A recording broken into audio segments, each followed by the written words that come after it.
In this next video, what I'm going to do is show you how to edit a PLR template that you are given with no sales copy with it. So a lot of times sometimes you'll get a PLR package, and it really varies by the different offers and who you're getting them from. Sometimes you'll have them with the sales page or sales letter, and that's it. Sometimes you'll have the sales letter and the graphics, and then other times you'll just have like a shell, which is really good because it gives you a nice mini site, and then you can actually make the copy however you want. And so what we're going to do here, again, just like the last step, you're going to need to download Composer. So I'm going to go to composer.net. Composer.net, if you're doing any kind of editing of PLR graphics and material, or PLR sales pages, I should say, you're going to be using Composer. It's a free editor. This is what you need for squeeze pages and basically everything that you need. So just go ahead and pull that up, and then what we want to do here after you've downloaded Composer, it works for both Mac and PC computers. This is what it will look like on the open screen. So when Composer is there, you want to simply click on Open. So click on Open, and we want to look for the mini site that we're going to work with. So I'm browsing on my computer. A good place to start is under Libraries. You can click on Documents, and we're going to look on our computer here for it. So let's scroll down here to, let's see, squeeze page. Whoops, wrong one. So we'll go back here, squeeze page template, and mini site, and then here we go, idea generation. This is a product with just images. So if I were to click on this, and we'll just right click and open with Internet Explorer here. So this is what I'm talking about. This product just has images with it, and it just has a graphic because it's like a video course. So it's got like its ebook cover, DVD e-cover with it. So then all you need to do is add in the entire sales copy. So you've got your footer, you got your header, you got your e-cover graphic. So I'm going to show you how to kind of make this page right here end up coming alive. So go in here, we're going to go ahead and open up this index page, and like I've said before, what you always want to do is you want to make sure you save your index file as it is. That way you have something to go back to. You don't want to mess up all the graphics, but when you're saving it as, so when you go to File, Save As, and you always want to do File, Save As, especially when you're changing the name. So you'll go to File, Save As, make sure you choose Save as Type All Files. Save as Type All Files. It's very, very important. And you're just going to call this, we'll just call this index-2, and that's a good way to go. And that way, once you're done and once you've tested it, you can actually rename it index again so you can upload it. But I always do this, that way I always have a good backup copy. So then what you're going to do, it's very simple in here. You're going to point your mouse to, like, let's say these graphics are in the middle here, and we've got an area to write our text.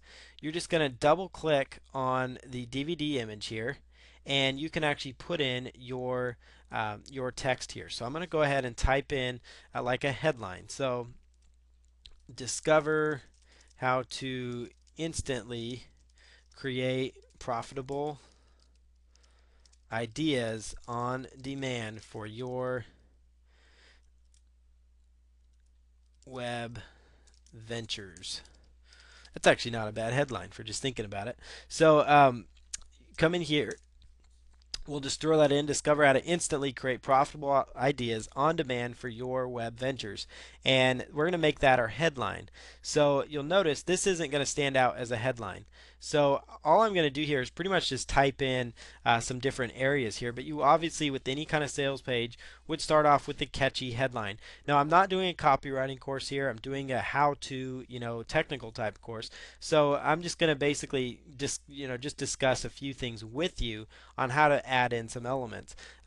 But the first part here is adding your headline, and adding any kind of text in here. So to create your headline, you're just, again, going to double space below any image they have, or point your mouse until you can get a click in the middle, so you can put in a headline. And then you want to write out your headline. highlight your headline. And let's say a good example for your headline is to make it bold so it stands out and make it bigger. And there's two ways you can make your font bigger. The first one is you see these A options. You got an A with a down arrow, which means smaller image, and an A with an up arrow, which means large font size. And you could do that a couple of times. And let's say we want it slightly bigger. You could also go to Format Font and choose, Format Size, and you could actually do the same thing to make it larger, large, extra large, XXL, and when I did large, it actually made it smaller. So I feel the easiest one for me is always using this up arrow, because then I can actually play with it a little bit more and pretty much right away see what size the images are going to show up. So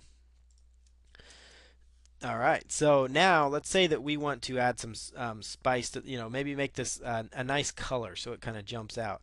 And we could make it red. So I'm going to highlight that, click on this black text here, and I'm going to make that red. So make that headline red so it jumps out.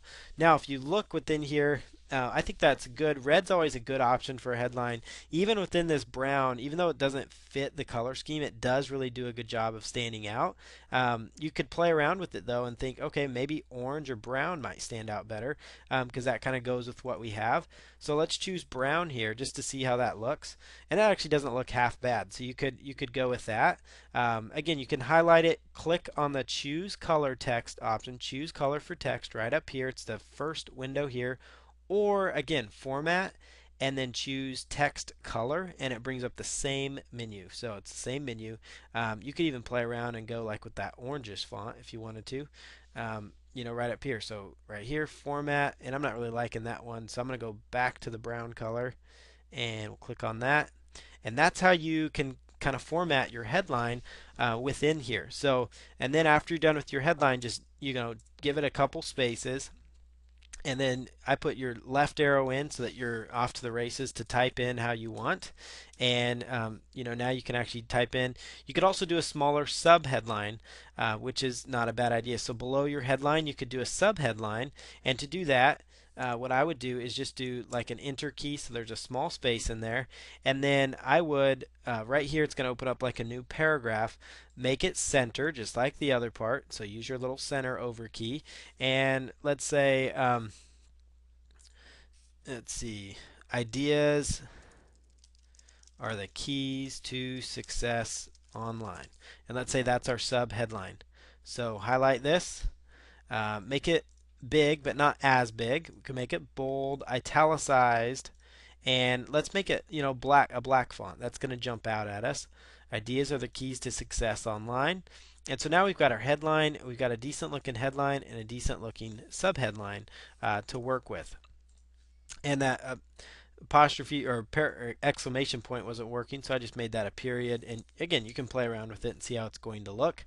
And after you've made these changes, go up here and click on save. Go up here and click on save.